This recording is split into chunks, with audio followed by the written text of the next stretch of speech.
Guys, we got a brand new Minecraft update today. This adds in some of the villager rebalance changes into the actual game. Hello there, Ray here. Let's take a look at all the changes today, so make sure you leave a like on the video.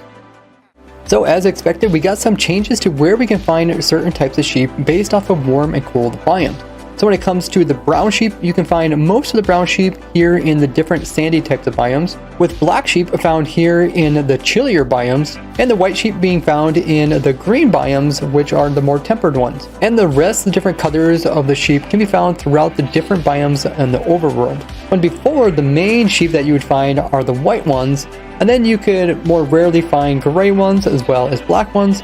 And then there was some really uncommon ones being the brown ones, and then the extremely rare ones being the pink sheep. So if you're after the naturally brown colored ones, you'll have to look in the more sandy biomes, but when it comes to pink ones, you can find them in all the biomes that the sheep spawn in. Now this change is a little bit different than the changes that we've seen to the cows, the pigs, as well as the chickens when it comes to the hot and cold variants. They probably decided not to do this because you already kind of have a cold variant mob, being the goats that can be found up in the mountains, and there's already a wide variety of differently naturally colored sheep, not including the ones that you can re-dye. Do you like this change, or do you think they should have came out with the hot and cold variations of sheep? They also added in some of the villager trade rebalance changes, which was only an experimental thing that was optional that you can add in, but it's not quite like that now, and these changes are no longer considered experimental, but instead will be coming out in the next full release of the game. But these new changes are not in the Java edition yet, so we're here in the Bedrock edition trying them out. But first we gotta do a bunch of trades, and then we'll unlock the next row. And then once you unlock them to the apprentice level, you have access to one of the new maps. So this is a Savannah Village map, and if we purchase one of these, this will actually show us where the nearest Savannah Village is at. So we can see it's in the bottom left-hand corner of this map, and we're up in the top right-hand corner. So by using the sun, we can point north, and then we know that the village is over in that direction. So there's a total of 7 new maps. The middle one here is your typical Plains village. So by trading cartographers that are from Plains, they can either give you the map that show you where the nearest Savannah is, or where the nearest Taiga is. So by going to different villages, you can get access to knowing where the locations of different villages. You can also learn about where witch huts are at, as well as the jungle temples. Not only does this show you where these structures are, but this also helps you find the different types of biomes. So if you're looking for like a cold biome, you could use like a Taiga biome, then find a cold village, which would be located in a cold biome, letting you find colder biomes without having to search a huge area. Now you can naturally find villages in these 5 types here. This is the desert one. You normally cannot naturally find villages of the swamp types or the jungle types, but you can make your own villages here. And if you would happen to make a village here, the cartographers in these biomes would be able to sell these other ones that they're pointing to. Now it says that these changes will come to the Java edition very soon. Look at these houses here. You got 4 houses in a row that all almost look like identical ones.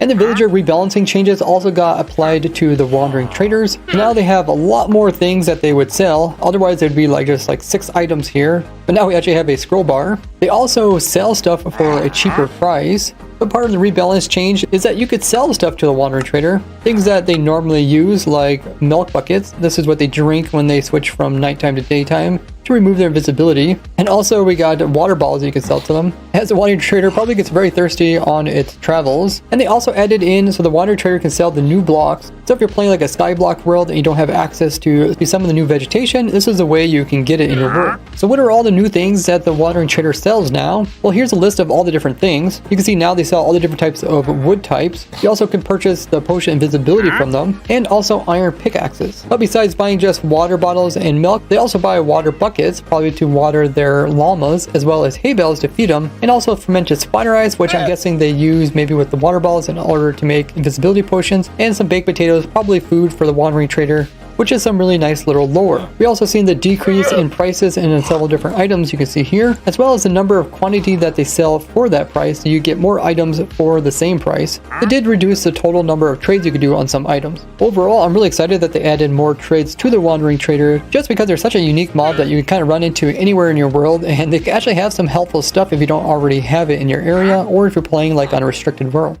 Now the villager trade rebalance had a lot of changes. such as like the changes to the different types of enchanted books coming from librarians, and a rebalance of the different type of armor from armor smiths. But those two things are not in today's update. And that's probably a good thing, because those were the two most controversial changes. We're getting different type of explorer maps from villagers. Didn't really have any negative effects. So that's probably why they added that in today and not the other two. What do you think of these changes? Do you think they're going to add in all the other villager rebalance changes? We might not see these changes in Java until next week. Also, they're currently moving the entire bug report thing over. So that might be another reason why we're not seeing a Java snapshot this week. But come watch me make a video for my upcoming cactus flower farm, which I'm going to be doing over at my Twitch live stream. You can find the link down in the description. And I'll put the video up here on YouTube, so make sure you guys are subscribed. Bye-bye!